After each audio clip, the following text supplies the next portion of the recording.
دغه مستې او نور لبني توکي د هلمند په یوې هغه کارخونه کې چې له شیدو څخه بېلابېل لبني توکي تولیدوي ترلاسه کیږي. دغه تولیدات مخکې په هلمند کې نه موندل کېدل، خو د دغې کارخونې په جوړېدو سره نه یوازې هلمند کې بلکې ډېری ولایتونو ته له همدې کارخونې دغه لبني توکي انتقالیږي چې دا د کرنې او مالدارۍ په برخه کې یوه لویه لاسته راوړنه ده.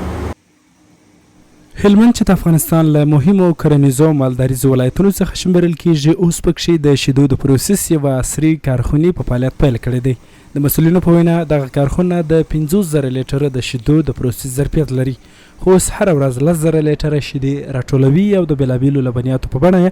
بازار ته وړاندې کوي. زموږ نوموړې کمپنۍ چې ده تقریبا د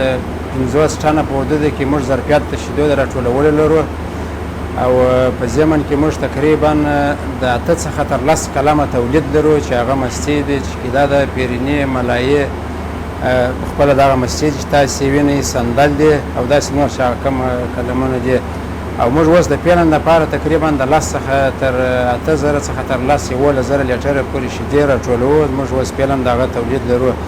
او 15 الی 6 ولایتو ته زموږ تولیدات ځي.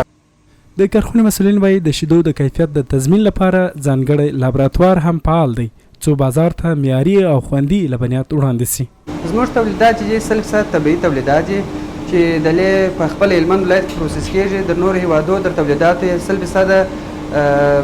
کوالټي یا کیفیت طبیعي دی چې د نورو هیوادو تر تولیداتو خوند او خپل کیفیت ډېر طبیعي کیفیت.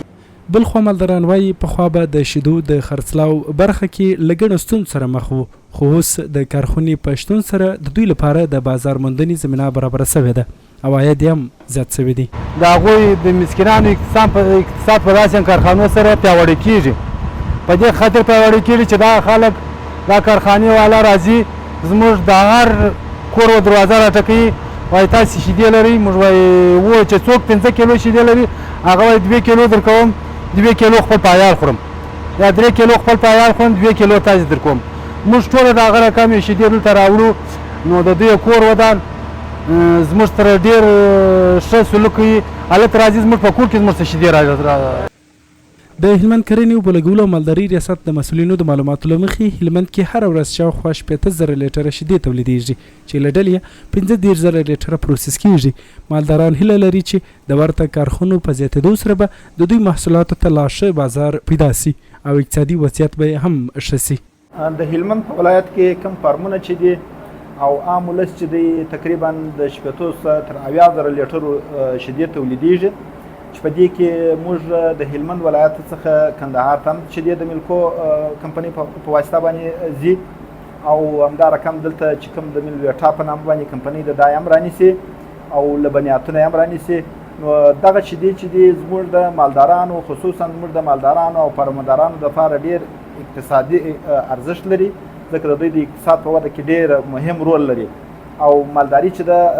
مخ پر وده بیایي. د هلمند د کرنې اوبه لګولو او مالدارۍ ریاست مسؤلین وایي په دې ولایت کې د مالدارۍ سکتور د پراختیا لپاره هڅې روانې دي او د شیدو د پروسس کارخونو فعالیت د کورنیو تولیداتو د پیاوړتیا په برخه کې یو مهم ګام ګڼل کېږي.